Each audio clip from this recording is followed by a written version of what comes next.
promover el perdón y la reconciliación. Es otro formato que tuvo esta Comisión de la Verdad. Las víctimas, más bien, fueron escuchadas en un espacio público, estructurado, y sus testimonios tuvieron como audiencia a la nación entera.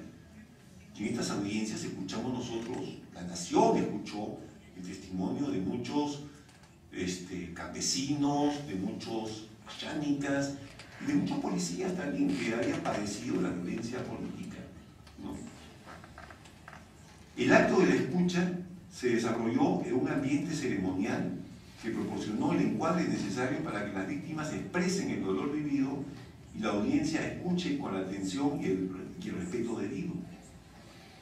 Tengo entendido que antes y después de las audiencias públicas, las víctimas recibieron un acompañamiento terapéutico por personal especializado. Y ello les permitió, de alguna manera, elaborar en el espacio público el dolor mediante el relato de lo vivido. Actuaron estas audiencias como rituales de sanación en el espacio público. Las víctimas acudían a las audiencias para relatar lo vivido y, a última instancia, para buscar justicia como manera de empezar a reparar lo que tal vez nunca será del todo reparado, pienso yo, ¿no? Por eso es que en el Perú siempre nosotros hemos dicho que la reconciliación no puede evadir la justicia como paso previo, ¿no? Porque solo así la reconciliación deja de ser el camuflaje de la impunidad y se convierte en la posibilidad de renovar desde sus raíces la convivencia y poder empezar a construir un país diferente.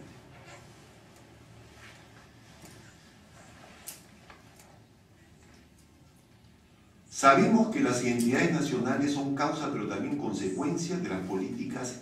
Esto es un poco sobre la relación entre memoria e identidades.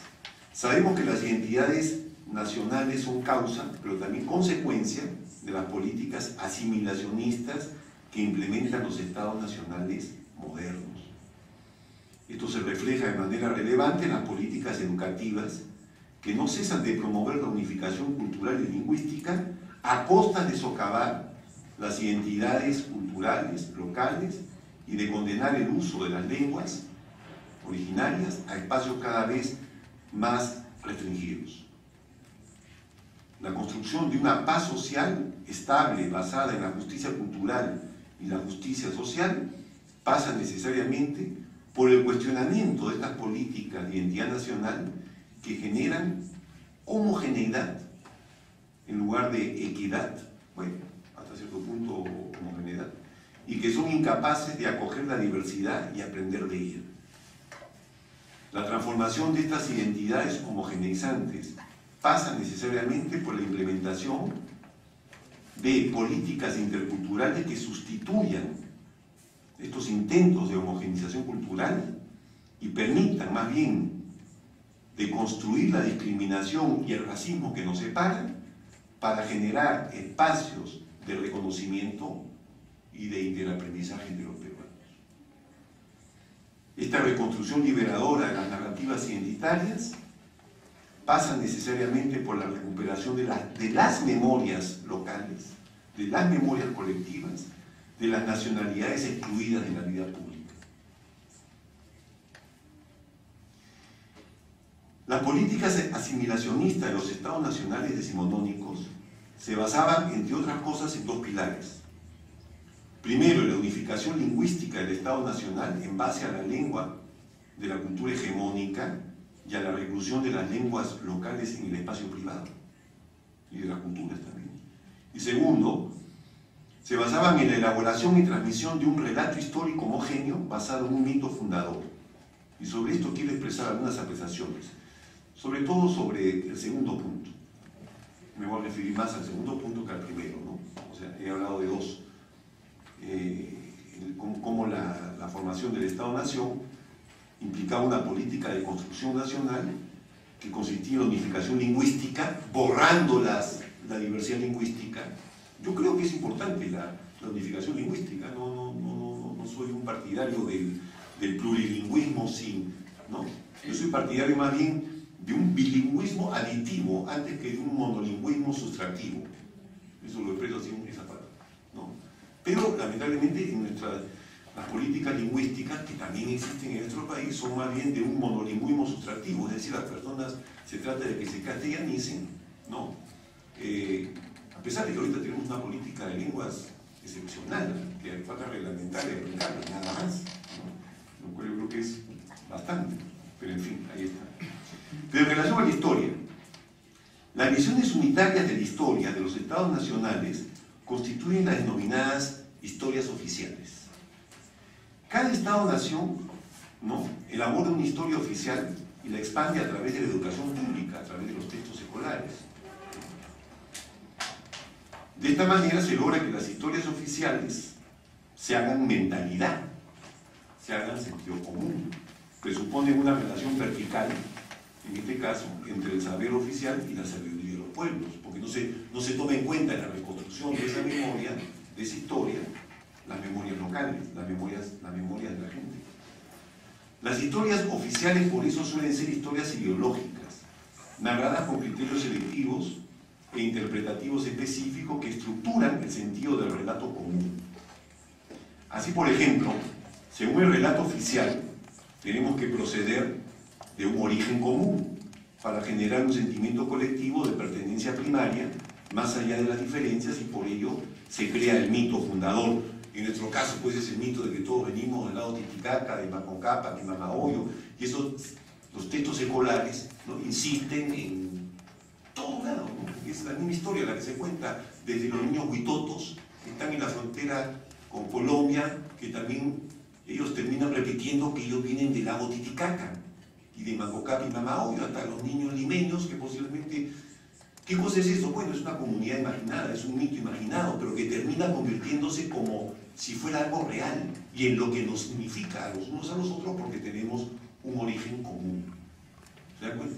Ese es un poco el sentido, ¿no? Y de esa manera se logra constituir esta identidad nacional, esta comunidad imaginada, ¿no? El Estado-Nación decimonónico necesita, por razones funcionales, generar en la gente la conciencia unitaria de pertenencia a una misma comunidad política, más allá de las comunidades valorativas o culturales donde se produjeron nuestros procesos de socialización primaria y de adquisición de hábitos y valoraciones compartidas, lo cual es muy importante en nuestros etos de pertenencia. La invención del mito fundador responde también a una necesidad funcional, genera la identidad de origen y por lo mismo hace posible la proyección en común, ¿no? Pero en los estados nacionales monoculturales como el nuestro, el mito fundador no surge a partir de la recuperación de las memorias plurales colectivas, sino a pesar de ellas. Es un mito impuesto desde un discurso externo que no reconoce en la diversidad de recuerdos colectivos un punto obligado de partida. Yo creo que, por ejemplo, la Comisión de la Verdad empezó a hacer este proceso de reconstrucción de memorias locales. Ahí ha quedado. Pero ese es un proceso muy importante, ¿no? Creo que el problema es que hemos interiorizado que la unidad del Estado-Nación presupone una historia oficial que no se nutre de la diversidad de memorias y que lo que debemos hacer para generar unidad en la diversidad es cambiar de historia oficial. Tampoco se trata de sustituir una historia oficial por otra, creo yo. Aún persiste entre nosotros un antiguo prejuicio que nos impide escuchar y aprender de nuestras memorias colectivas. Y aquí es que recuerdo yo un poco esa frase de Basadre con la que empecé y que me voy a permitir repetir antes de terminar, ¿no? Basadre decía, como le digo, que un país como el Perú lleva en sí una multiplicidad de tradiciones. Y un país es algo en lo que nacemos y que, querámoslo o no, nos otorga muchos elementos fundamentales de nuestra ubicación dentro de la vida. Debe estar compuesto por hombres y mujeres capaces de ubicarse no en una, sino en las dos grandes dimensiones del tiempo, el pasado y el futuro. Conviene que mantengan esos hombres y mujeres lo que hay de esencial e insobornable en la memoria colectiva. Y decía, añadía, y que no se encierren artificialmente en la asfixia cronológica del momento presente. En suma, repito, un país es una multiplicidad de tradiciones. Pero no lo olvidemos, y ahora sí lo digo de manera completa, es también proyecto de vida en común, instrumento de trabajo en función del porvenir. Cierro la cita. Nacemos, por lo tanto, en tradiciones que se encuentran mezcladas, ¿no? Que nos permiten ubicarnos frente a los otros y frente a nosotros mismos. Saber quiénes somos, nos dice Charles Taylor, es saber dónde nos encontramos, es saber desde dónde pensamos, desde dónde imaginamos, desde dónde sentimos. Las identidades son situacionales, plurales, arraigadas en un ethos, no son entidades abstractas. Por esto no quiero decir que estamos condenados a ser parte de nuestra tradición. Esto no quiere decir que estamos condenados a ser parte de nuestra tradición. El destino, mejor dicho, la tradición no es destino. No podemos renunciar, sin embargo, a ella como punto de partida, pero no tenemos por qué aceptarla como punto de llegada. Dicho en términos un poco filosóficos, nuestro ethos es nuestro arjé, no nuestro telos, ¿no? Nos permite abrirnos al futuro y no permanecer anonadados en lo que llamaba pues Basadre la asfixia cronológica del momento presente.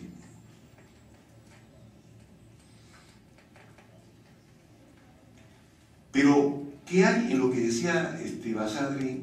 ¿Qué hay de insobornable en la memoria colectiva? ¿En qué consiste ese núcleo que quizá deberíamos respetar incondicionalmente y que no debemos alterar por razones funcionales de cualquier tipo? Y si esto es posible.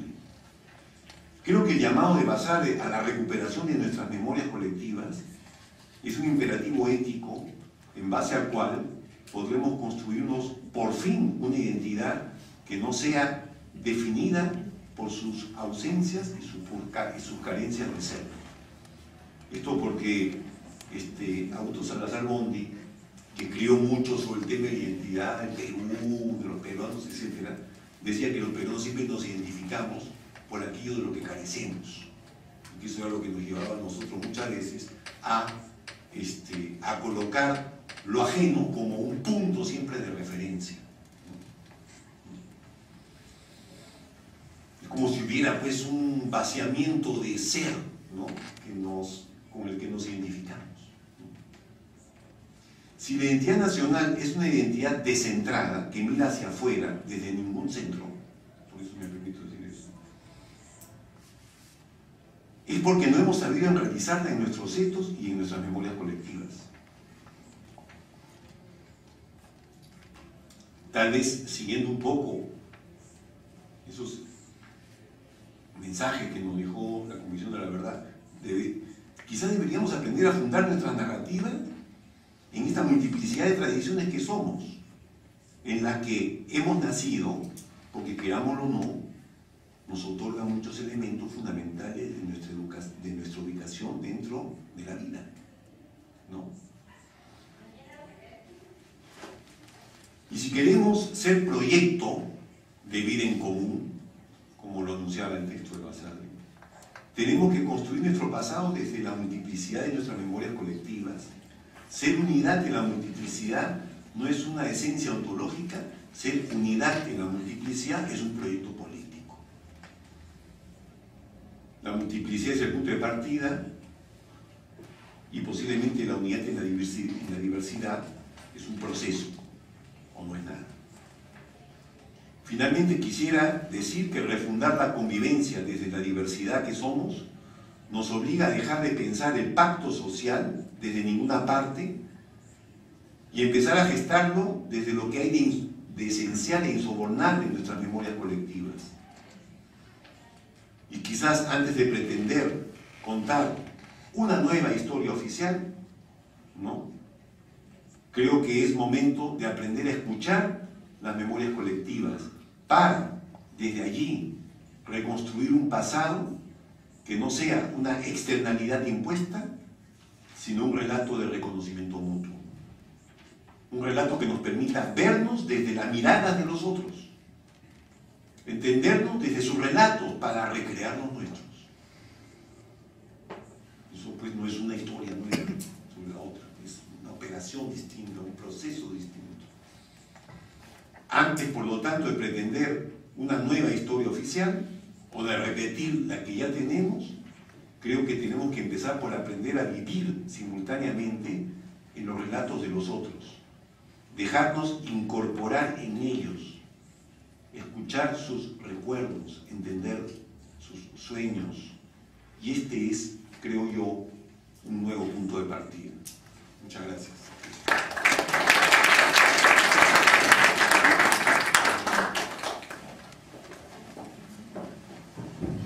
Agradecemos mucho la intervención del doctor Tubino. A continuación, los comentarios estarán a cargo del doctor François Dos.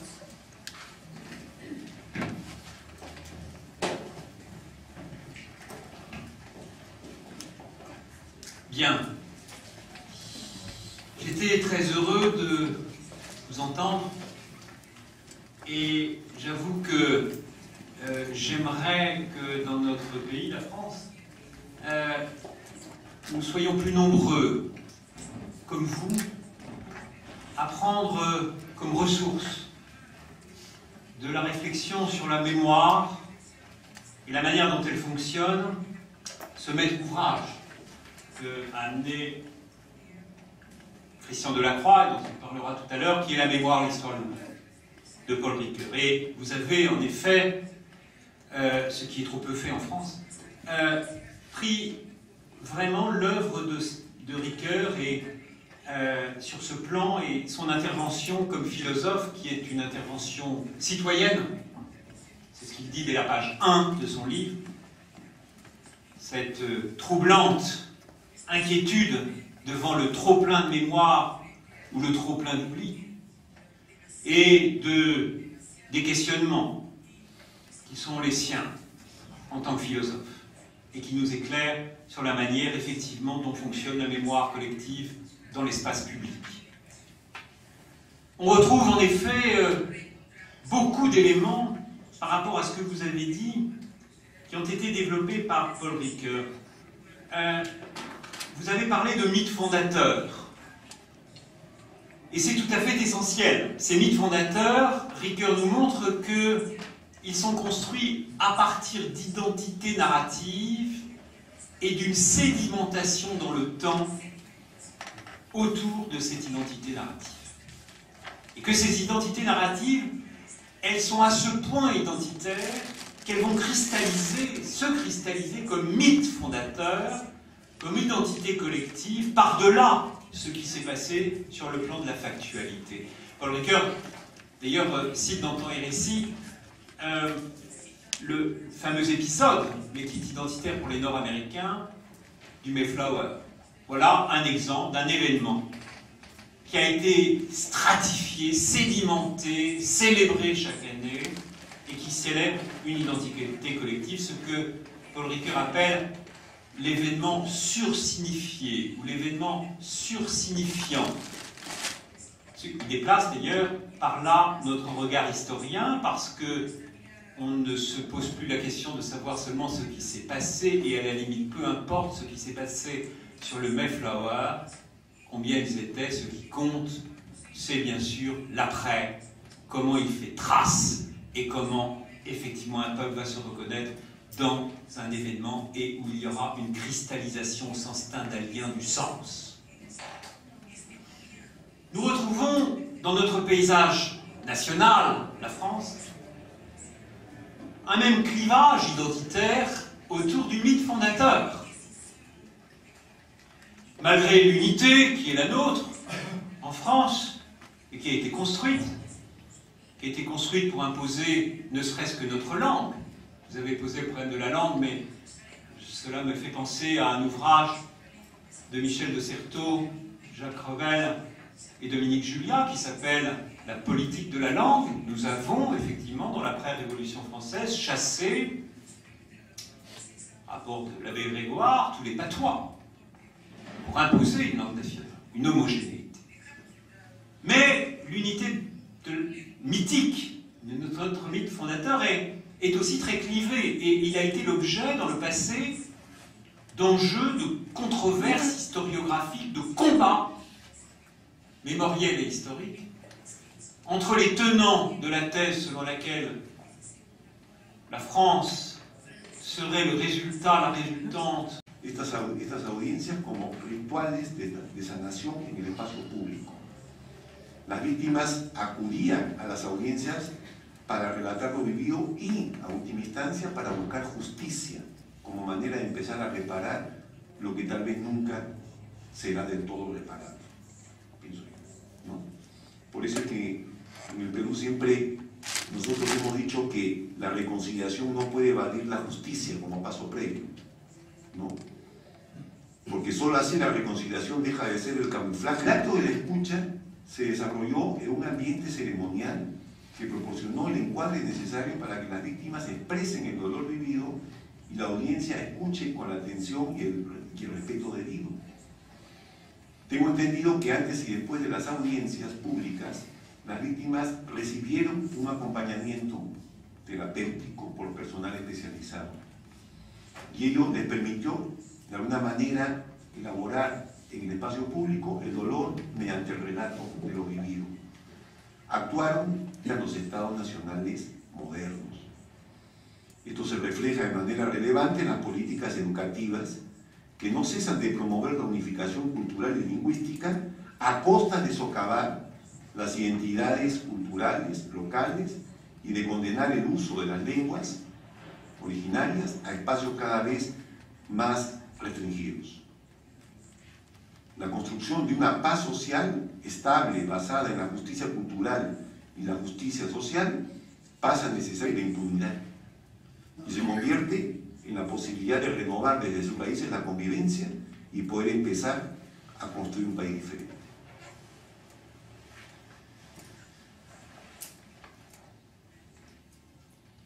Sabemos que las identidades nacionales son causa pero también consecuencia de las políticas. Esto es un poco sobre la relación entre memoria e identidades. Sabemos que las identidades nacionales son causa pero también consecuencia de las políticas asimilacionistas que implementan para promover el perdón y la reconciliación. Es otro formato que tuvo esta Comisión de la Verdad. Las víctimas más bien fueron escuchadas en un espacio público estructurado y sus testimonios tuvieron como audiencia a la nación entera. Y en estas audiencias escuchamos nosotros, la nación escuchó el testimonio de muchos campesinos, de muchos chánicas, y de muchos policías también que habían padecido la violencia política.